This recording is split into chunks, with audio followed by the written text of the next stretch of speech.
Kinesis. Practical Wisdom with Scott Allen. Hello, I am Scott Allen, and thanks to my daughter Kate for developing the intro to the Practical Wisdom for Leaders podcast, where we offer a smart, fast-paced discussion on all things leadership. My guests help us explore timely topics and incorporate practical tips to help you make a difference in how you lead and live. If you haven't done so, please click subscribe so you automatically, seamlessly stay in the know when we publish new episodes. Likewise, please provide me with feedback. What do you like? What do you dislike? And what else would you like to know? And now, today's show. My guest today, I've been looking forward to this conversation for, actually a couple weeks now that we've had it scheduled. I have Barbara Kellerman with us today. She is the James McGregor Burns Lecturer in Leadership at the Kennedy School of Government at Harvard University. That's a mouthful. And, Barbara, I've been following your work for years, ever since the publication of Multidisciplinary Perspectives. And James McGregor Burns wrote the foreword to that book. Would you tell us a quick story about Jim Burns that maybe our listeners don't know? Can you think of anything? Well, I think it won't be so much a story as it will be a comment on him. Some of the old timers have since passed, but his place in the leadership firmament, I think, is really secure. He came out with a book in 1978, I'm sure you know, of course, called Leadership, that I think was the single volume that put leadership as an area, which is really what interests me, as an area of intellectual inquiry on the map. Since then, what I call the leadership industry has gone in a, I would argue, somewhat different direction. It's focused very heavily on teaching people how to lead, which is not actually what Jim centered on. He centered on leadership, as I said, as a multidisciplinary, complex area to be uncovered, full of frustrations, but endlessly interesting. That book still stands on its own. It's a seminal volume, whereas 99.9% of other leadership works die on the vine, or at least within a few years of their publication. That one really does remain a classic. So if any of your listeners are interested in leadership as a subject to be explored from every possible direction, I would recommend Burns's Leadership, even though it's now, whatever, I'd have to count, whatever number of years old. Well, and I love your description of endlessly interesting. And so we're going to explore some of those nooks and crannies today. One of the books that I absolutely love that you wrote was called Bad Leadership. And what I loved most about that book, it may be somewhat peculiar, but you also discussed this concept in Professionalizing Leadership, but this relationship between the leader, the followers, and the context, that it's hard to separate any one of those from the other. And so whether it was Bill Clinton or Marion Barry or any of the other individuals that you featured in certain elements of that book, we looked at the leader, that individual, the followers, who was around them and in some cases enabling them, and then the context, what was happening in the context that allowed this to occur. Would you talk a little bit about that and how you think about that as foundational to doing this work that we're doing? Well, you're using the perfect word, Scott. I never talk, when you use the word foundational, I never just talk about leadership anymore. I never write about leadership anymore. I always talk about the leadership system. Yes. That is, as you said, it's slightly more complicated than focusing only on the leader, which is what most of us tend to do, but not a lot. It has, instead of one component to zero in laser-like on, it has three, as you said: leaders, followers, and context. To me, they're absolutely indivisible, yes, inseparable, intrinsically threaded and entwined with each other. How do you talk about leaders or leadership without talking about followers or followership? And how do you talk about leaders and followers together without situating them in the contexts, plural? I mean, I should say it's never just a single context. Yeah. It's like this series of concentric circles.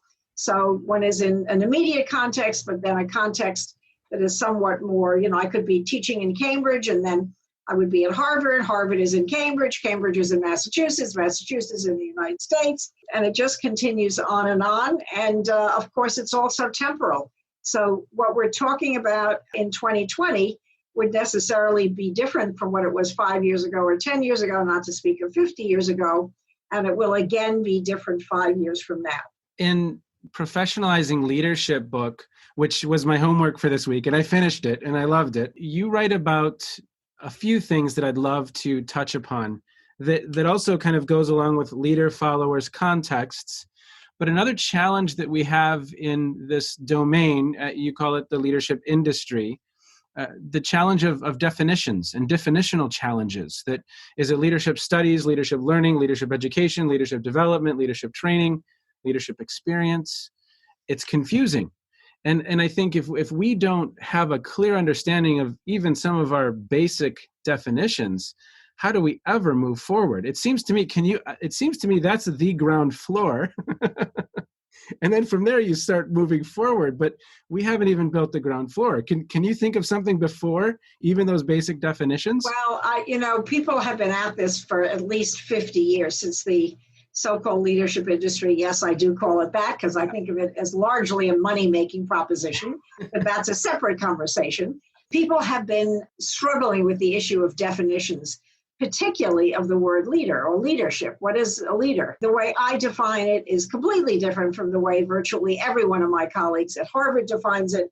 As you very well know, Scott, there are quite literally hundreds of different definitions. So all I ask is when somebody talks or somebody writes, whether it's a student or a leadership expert, is that they make clear how they're using the word. Everybody has the right, since there are so many damn different definitions, should feel free to define it as they wish. Just tell me what you mean. And you're right about the semantics. The semantics plague, for example, use of the word leadership versus use of the word management. So there are many institutes and centers of leadership, and that's what they call themselves. And then they'll list the courses, and the courses have the word management in it, not the word leadership. And how is the poor student to know what is the difference between them? So we ourselves are incredibly guilty of this muddling. It seems a lost cause to try to clarify it and get people to use terms in a consistent way, but being aware of it is a help. And the last semantic issue I'll draw your attention to, or your listeners' attention to, is the word follower. As you know, Scott, or probably know, I have struggled with that word, which interests me at least as much as does the word leader, for years now. And when I came out with a book called Followership in 28 or whatever it was, my publisher said to me, no, you can't call a book followership. People don't like that word. They don't know that word. But in English, the logical antonym of leader is follower. You can come up with euphemisms, constituents and collaborators and co-work, whatever it is. But again, in English, the logical antonym of leader is follower. However, it's important, as I do, to define follower by rank, which means that just as leaders don't always lead, so followers don't always follow. Yes. You can be in a position of being a subordinate, but that doesn't mean you necessarily act like one. Yeah, and you, of course, you mentioned some of the work of Ira Chaliff, and I love Ron Riggio. I had a conversation with him on a podcast a few months ago, and he said that Ira's standing up to and for our leaders. That's one of his favorite titles, right? The courageous followership, standing up to and for our leaders, right. And standing up to them when we need to and for them when it's appropriate, right? Right, but you earlier, Scott, in passing, used the word enabler. So a follower isn't necessarily standing up to or standing for. A follower can be an enabler, and in fact, I'm writing a book now. I have a book coming out in September, but I'm writing another book now, and this one is actually called The Enablers. Wow. So I'm very interested in followers, not just who are noble and who stand up to leaders, but followers who enable leaders, particularly, obviously, bad leaders. Yes. Well, in the book, Professionalizing Leadership, it's an interesting, I'm writing a paper right now. And you talk about this in your book. If you look at the definitions, or if you look at the mission statements and the purpose statements and the vision statements of the top 25 business schools in the country, I mean, pick your main list, but I just used US News, top 25, 23 of the 25 have leadership in their mission or their vision. Yeah. Yep. And to your point, oftentimes that means that there's a class, right? A course on leadership. What do you think that is? Do you have a sense, because you write about AACSB and you write about business schools, some in this volume. Do you think it's that some people are just constructing the definition of leadership as, well, if we give them a course on ethics and marketing and supply chain, then, and a course on leadership, then at the end, we're going to have a business leader? Is that kind of how they're making it up in their head? Is that, or are they genuinely thinking this that is they're right? This is such a long, interesting question and a long response. It's been a terrific problem because business schools and schools of government, such as my own, the Harvard Kennedy School, they, as you're just saying, and I pointed this out also, these mission statements, that's what they say. They say it is their mission to, and I mentioned this in Professionalizing Leadership. In some cases, they say we're training leaders. In other cases, they say we're educating leaders. In other cases, they say they're developing leaders. Nobody ever bothers to distinguish among those three verbs. What do you mean when you say you're educating? What do you mean when you say you're training? Yeah. So it is astonishing to me how unprofessional that is, how leadership has remained so incredibly elusive as a thing to be taught. Now, what word do you want to use? Occupation, vocation. I would love to see it treated as a profession. Yeah. It's a riddle to me why we spend all this time and trouble in developing, doctors and lawyers and bus drivers and hairdressers. They all have to be credentialed. But you take a leadership course or two and you can say, okay, I'm a leader, or at least you begin to think of you. It's just absurd to me. And without getting into anything political about Donald Trump, it can be said, whatever your political leanings, that he was elected to the highest position of leadership that Americans can confer on anyone without any, and I mean any, experience or expertise whatsoever. I mean, if you were going to have brain surgery, would you hire a physician? Would you, have a physician do it who had zero experience or expertise? No, you wouldn't want someone to cut your hair who had never cut anybody else's hair before. So there's something about how we treat leadership. We denigrate it by the way we try to educate for it, because we educate that ineptly and incompletely. Although why that is, again, very complicated question, would take us a lot longer than the time we have to fully explore it. But it's a very, very interesting and important question.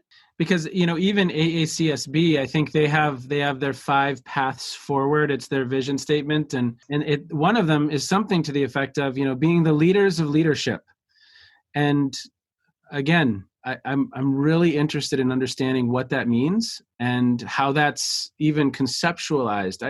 Just even the conversation. What do you mean when you say that? Because to your point, this is much more complex. It takes much greater intentionality. You do a lot to highlight the military in professionalizing leadership. And I'd love to hear you talk a little bit about the military, because I couldn't agree with you more that there probably isn't another institution when it comes to leadership.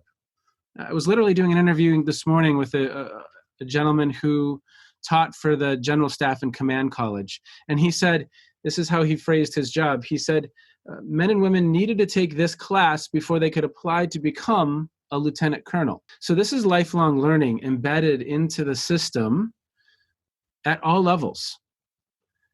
And of course, they're not perfect. Of course, it's not a silver bullet. But would you talk a little bit about why the military does it better and your thoughts on that space? So, of course, I said that in Professionalizing Leadership. It's interesting that you agree with me. I don't even think there's any competition. It's not like, gee, the military does it better, but right behind is who, what?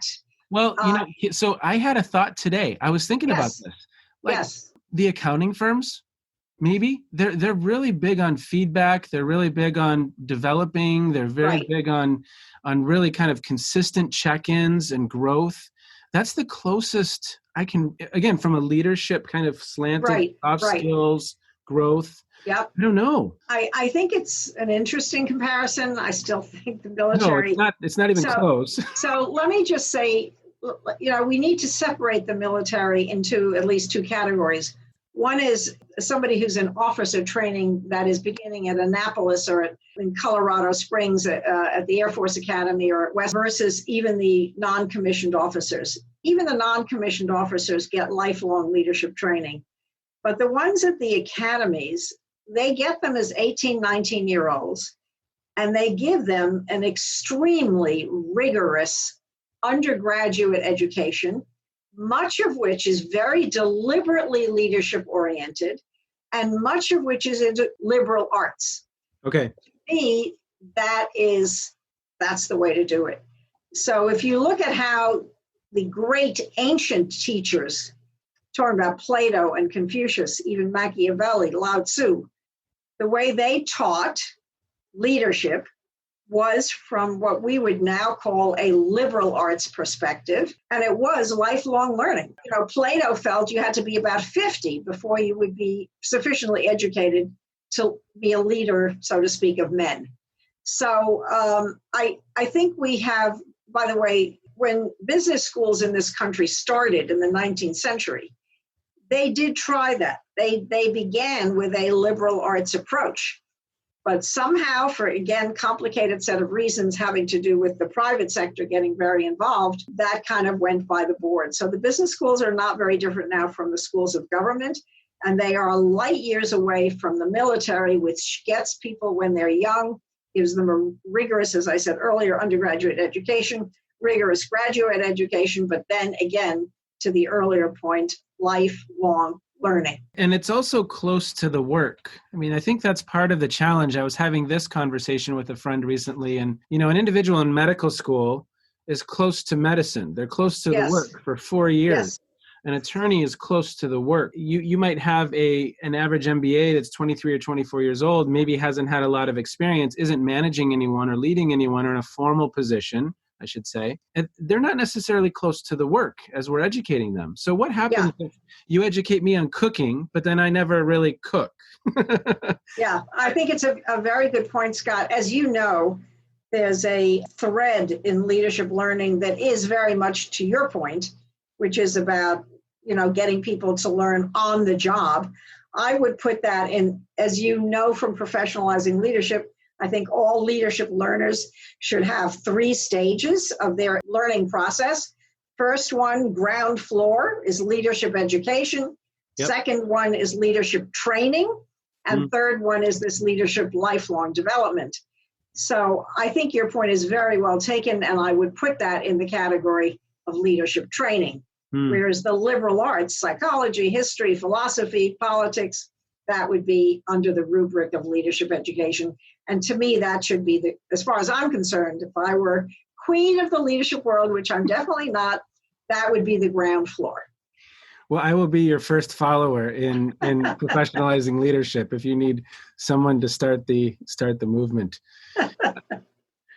I have one other thought, and then I'm going to ask you what you're thinking about now, what's top of mind for you right now. For some reason in my head, I have it and I don't have the book here. It's at my office, and I have not been in my office in months. But oh, yeah, I know the feeling. So in multidisciplinary perspectives, did Keegan and Leahy, you might not even remember this because I'm causing you to go way back in the brain here. Did they write a little bit about parenting? Was that a topic that they discussed? Of course, Bob Keegan has been a friend for many years, but I can't remember that chapter well enough to say whether they addressed it in that chapter. It's funny that you're saying that, because I do think there's a lot about families and parenting that relates to leadership. By the way, at least as much of it relates to followership. We learn to follow in the family. Mommy and daddy say, do this and do that. And generally, they expect us to do that. And then we go to school and the teacher says, do this and do that. And generally, it is expected that we actually do it. Yes. So there's a huge amount of that learning that takes place early in life that is not actually addressed in the leadership literature either. Yes. And I had a really great conversation with Susan Murphy, who you may know, and she's kind of looked at across the lifespan. My wife and I have been talking a lot about, because as we try and influence our children to have either a certain mindset about some of the times that we're in that are different and that can be challenging, or as we influence them to just be great citizens in the world, we're a team and it's a leadership role. And to your point, I love how you're thinking about. But you're also teaching them about following. Yeah, I was just going to say that. I mean, it's so literally my wife, I think about 2 or 3 months ago, one of our daughters was trying to say something and I kind of cut her off. And my wife then cut me off. She said, no, let her finish. And so my daughter then kind of continued her influence attempt with me. But it was wonderful, because I think you're exactly right. We're training that, we're modeling that, we're developing that. We have very short amount of time, but I think that's a future book for you. How the early stages forms. Yeah, it's very interesting. I think you should do it, Scott. No, but it is. You're absolutely right. It's very interesting. So yeah. I support the idea for sure. So what are you thinking about now? Right now, what are you? Well, top of mind for you? As I mentioned, I have a new book coming out in September, which is called Leaders Who Lust. And the subtitle is Power, Money, Sex, Success, Legitimacy, and Legacy. So that's about the opposite, how we're taught generally leaders should have balance in their lives. And this is about leaders who have no balance whatsoever, who are driven, whose appetites are never satisfied. So that's a book just done, but because I can't seem to stop, I have started, I'm well into another book, which will come out in 2021. These are both going to be published by Cambridge University Press. And this one is called The Enablers, but I'm not sure, I think I mentioned that earlier, I'm not sure I should give you this title, because you may cut me off immediately. But it is very much, I don't usually do this, but this book is first of all, it's all, as you can tell from the title, just the main title, The Enablers, it is all about followership, actually. Yeah. Although, again, you can't do followership without leadership. But I will simply say that I am doing something I don't normally do, except when I blog, which I blog pretty regularly, which is to write. This will be a book about the moment that we are in right now, and about the role that the tendency seems to be, given the difficult year we've had and are still having, obviously, whether it's the economic crisis or the COVID crisis or the social and political unrest in the wake of the killing of George Floyd. So it's been a tough year the world over, been particularly tough in the United States. I say particularly because we're doing badly on all three fronts. So the question I'm asking, since everybody's so fixated on one person, which is, of course, Donald Trump, I'm asking the broader question of, does it make sense to put this all on the shoulders, for better and worse, of one single individual? Or do we need to look at a larger cast of characters? How do we make sense of this moment? And the way we make sense of it is surely not to fixate only on the person at the top. It goes back to the leadership system. Yeah. We need to look at the entire cast of characters and at the moment in which we find ourselves. And that will be fascinating, because that gets to, whether it's the media, that gets to any number of different other components of that system. That's going to be fascinating to try and piece together. I'm doing it not literally as we speak, but I spent, almost every day I try to spend some time on it. Great. And I hope to be done with it in maybe September, October. Okay. So do you have this is my last question. Do you have a favorite leadership quote? No one's ever asked me that. And a favorite quote, even a favorite you may know, Scott, and I'm going to worm out of your question by enlarging the question. I have my favorite book that I've ever done is not my book. It's me editing the leadership classics. The book is called Essential Selections on Power, Authority, on Influence. And it has what I call the great leadership literature. There is a great, so much of the stuff that comes out is, how do I put this politely, not very good. Garbage is more direct. But there is actually a great leadership literature, whether you're going back to the ancient Greeks, whether you're going back to the ancient Chinese, whether you're going to Lenin, whether you're going to Elizabeth Cady Stanton, whether you're going to John Locke, whether you're going to Larry Kramer, the great AIDS activist, some of the great speeches. So there is a great, great leadership literature.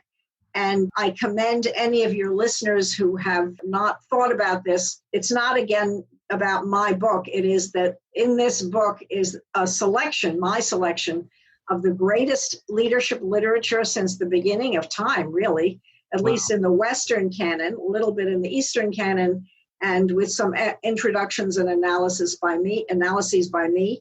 But again, rest assured, all of you out there in podcast land, in case you're discouraged at some of the drivel that you read about leadership or written by leadership experts, be assured there is a classical, great leadership literature out there, and I commend it to you. Awesome.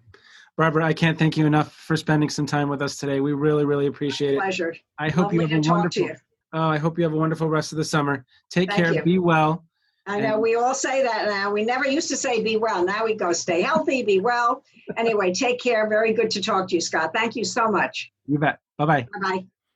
Okay. Barbara Kellerman talked about how she doesn't really talk about leadership anymore. She talks about what she says is the leadership system.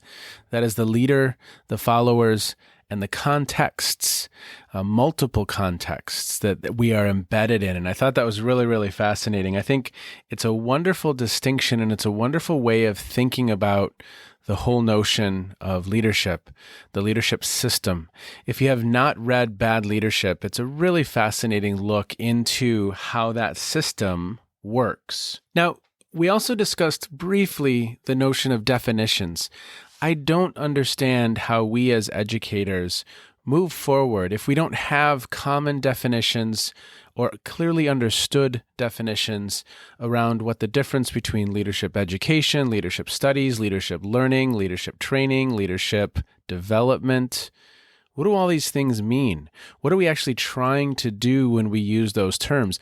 Oftentimes, we tend to use them synonymously. And in her book, Professionalizing Leadership, she tries to distinguish some of that terminology, which I think is absolutely wonderful. And in Professionalizing Leadership, she goes in depth when it comes to the military. The military is one of the only organizations that really promotes this notion of lifelong learning.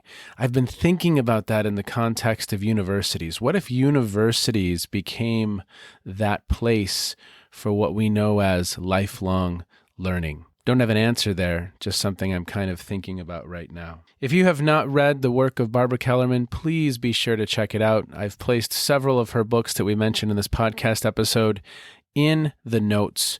When I think of Barbara, 3 words come to mind: leader, followers, context. Be well, everybody. You have been listening to the Practical Wisdom for Leaders podcast.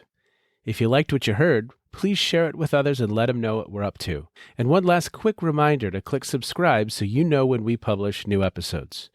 And of course, we'd love to hear your feedback. You can stay in touch with me by visiting www.scottjallen.net or any number of social media platforms. Be well, be safe, and make a difference wherever you are on this beautiful planet. And now, here's Kate's twin sister, Emily, with the outro.